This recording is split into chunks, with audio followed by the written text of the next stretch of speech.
വടകരയിൽ ഒരു അധ്യാപിക കൂടി രാസലഹരി കേസിൽ അറസ്റ്റിൽ. കീർത്തനയും കാവ്യയും നീഷ്മയും ഒരുമിച്ച് ലഹരി ഉപയോഗിക്കുക പതിവ്. പിടിയിലായത് മഞ്ഞുമലയുടെ അറ്റം മാത്രമെന്ന് പോലീസ്.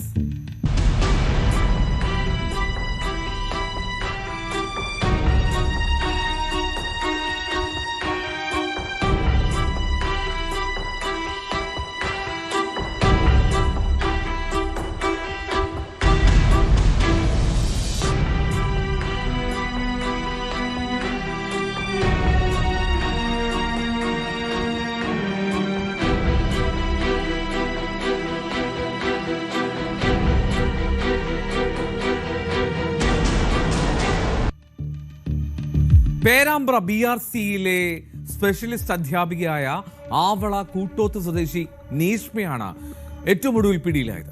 അങ്ങനെ 3 അധ്യാപികമാരാണ് ഈ സംഭവത്തിൽ അറസ്റ്റിലാവുന്നത്. നേരത്തെ പിടിയിലായ അധ്യാപികമാരിൽ നിന്ന് ലഭിച്ച വിവരങ്ങളുടെ അടിസ്ഥാനത്തിൽ നടത്തിയ അന്വേഷണം. ആ അന്വേഷണത്തിലാണ് നീഷ്മയും ഇപ്പോൾ പോലീസിന്റെ പിടിയിലായത്. റിമാൻഡിൽ കഴിയുന്ന കീർത്തനയും കാവ്യയുമായി അടുത്ത ബന്ധം പുലർത്തിയിരുന്നയാളാണ് ഇന്ന് പിടിയിലായ നീഷ്മ. ക്ലാസുകൾക്കും ഔദ്യോഗിക ആവശ്യങ്ങൾക്കുമൊക്കെ 3 പേരും ഒരുമിച്ചാണ് ഈ BRCയിലേക്ക് എത്തിയിരുന്നത്. അന്വേഷണം എന്നിലേക്ക് കൂടി വരുന്നു എന്ന് ഉള്ള ഒരു തിരിച്ചറിവുണ്ടായിരുന്നു നീഷ്മയ്ക്ക്. അങ്ങനെ ദിവസങ്ങളായി ജോലിയിൽ നിന്നും മാറി നിൽക്കുകയായിരുന്നു നീഷ്മ. പക്ഷേ ഒടുവിൽ പോലീസിന്റെ നിരീക്ഷണത്തിൽ അവർ കുടുങ്ങുകയും പിടിയിലാവുകയും ചെയ്തു. കഴിഞ്ഞ ജൂൺ മാസം അവസാനം റിപ്പോർട്ട് ചെയ്ത MDMA കേസുമായി ബന്ധപ്പെട്ട് ഇന്ന് ഒരു അറസ്റ്റ് കൂടി ഉണ്ടായിരിക്കുകയാണ്. അതും ഒരു അധ്യാപിക തന്നെയാണ്. അപ്പോൾ ഞങ്ങളുടെ അന്വേഷണത്തിൽ വ്യക്തമായ ഒരു കാര്യം എന്താണെന്ന് വെച്ചാൽ ഇവർക്ക് വലിയ ഒരു ഈ മയക്കുമരുന്ന് മാഫിയുമായി ബന്ധപ്പെട്ട ഒരു നെറ്റ്വർക്കിൽ അവർ അംഗമാണ് എന്നതിൽ യാതൊരു സംശയമില്ല. അപ്പോൾ അതുമായി ബന്ധപ്പെട്ട അന്വേഷണങ്ങൾ ഇങ്ങനെ നടന്നുകൊണ്ടിരിക്കുകയാണ്. അപ്പോൾ ബഹുമാനപ്പെട്ട കോഴിക്കോട് റൂറൽ ജില്ലാ പോലീസ് മേധാവിയുടെ നിർദ്ദേശപ്രകാരം പുതിയ ഒരു സ്പെഷ്യൽ ഇൻവെസ്റ്റിഗേഷൻ ടീം ഇതുമായി ബന്ധപ്പെട്ട് ഫോം ചെയ്തിട്ടുണ്ട്. അപ്പോൾ അതിൻ്റെ അന്വേഷണങ്ങൾ വളരെ ശക്തമായ രീതിയിൽ നടന്നുകൊണ്ടിരിക്കുകയാണ്. ഈ കേസിൽ ഇനിയും കൂടുതൽ പ്രതികളുണ്ട് എന്നാണ് ഞങ്ങൾ മനസ്സിലാക്കിയിട്ടുള്ളത്.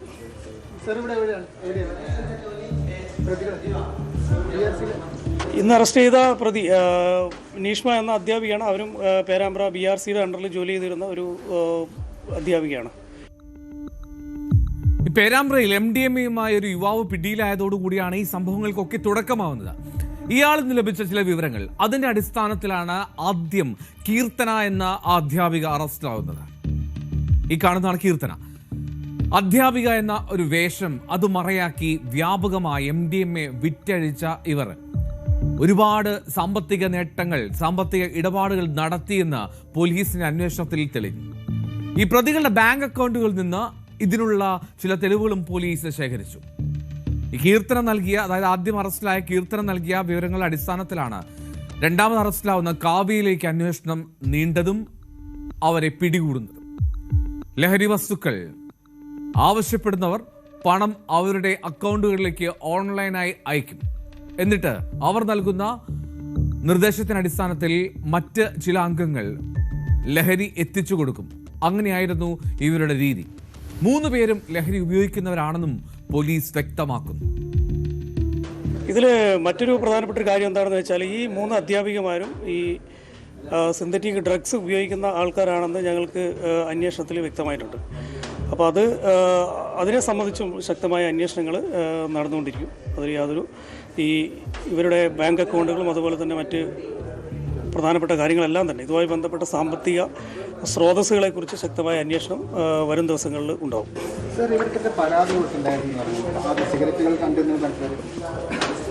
ഇല്ല, അത്തരത്തിലുള്ള ഇവർ വർക്ക് ചെയ്യുന്ന സ്ഥലം പേരാമ്പ്ര പോലീസ് സ്റ്റേഷൻ പരിധിയിലാണ്. അത്തരത്തിലുള്ള പരാതികളായിട്ട് ഞങ്ങൾക്ക് ലഭിച്ചതായി എനിക്ക് അറിയില്ല. വലിയ സാമ്പത്തിക പ്രതിസന്ധിയിലൂടെ കടന്നു പോയിരുന്നവരാണ് 3 പേരുമെന്നാണ് അറിയാവുന്നവർ പറയുന്നത്. എന്നാൽ അവരുടെ ജീവിതത്തിൽ കഴിഞ്ഞ കുറച്ചു കാലങ്ങളായി വലിയ മാറ്റങ്ങൾ കണ്ടിരുന്നുവെന്നും ആ സഹപ്രവർത്തകർ പറയുന്നു. വാഹനം ഉൾപ്പെടെ വാങ്ങിയവർ മാത്രമല്ല, ജീവിതം അത് ആഡംബര ജീവിതമാണ് 3 പേരും നയിക്കുന്നത്. സൂംബ പരിശീലകയാണ് കീർത്തന. സർക്കാരിന്റെ ലഹരി വിമുക്ത പരിപാടികളിൽ സജീവമായി പങ്കെടുത്തിരുന്നു എന്നുള്ളതാണ് രസകരം. പേരാമ്പ്രയിൽ സൂംബ പരിശീലന സ്ഥാപനവും അവർ നടത്തി. ഈ സ്ഥാപനത്തിൽ വലിയ തോതിൽ മദ്യവും മയക്കുമരുന്നൊക്കെ ഉപയോഗിക്കുന്നു എന്നുള്ള ഒരു കണ്ടെത്തലിനെ തുടർന്ന് ആ സ്ഥാപനം നടത്തിയിരുന്ന അല്ലെങ്കിൽ ആ സ്ഥാപനം ഉണ്ടായിരുന്ന കെട്ടിടത്തിന്റെ ഉടമ അതിനെ എതിർക്കുകയും അവരോട് ഒഴിഞ്ഞു പോകണമെന്ന് ആവശ്യപ്പെടുകയും ചെയ്തു.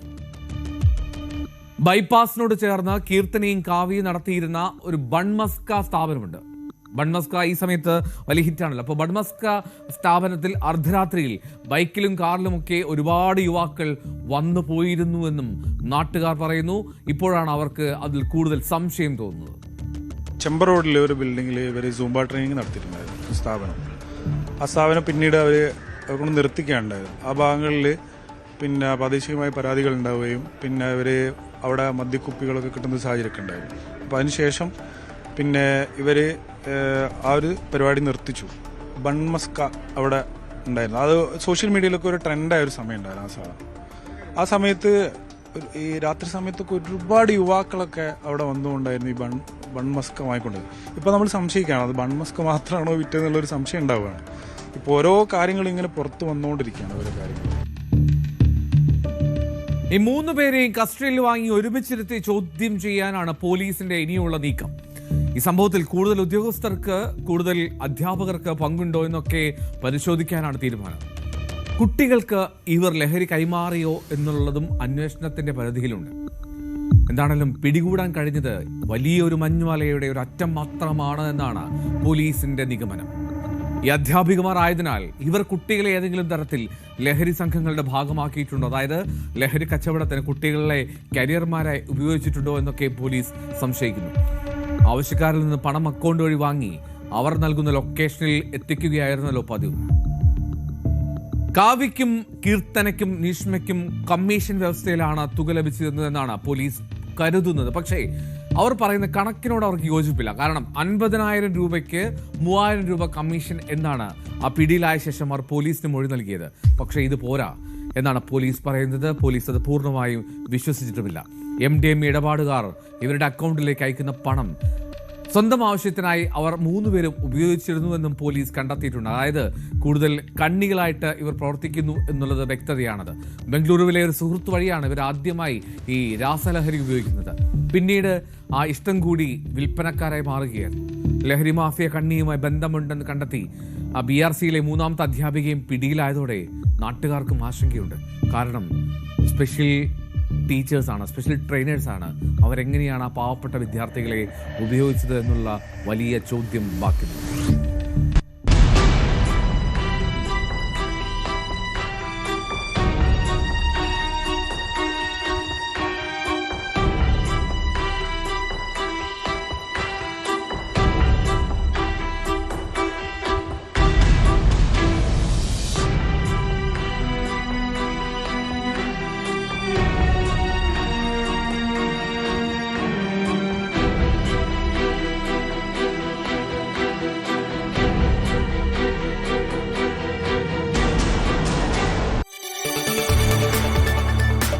കൂടുതൽ വാർത്തകൾക്ക് News 18 Keralam YouTube channel subscribe ചെയ്യുക.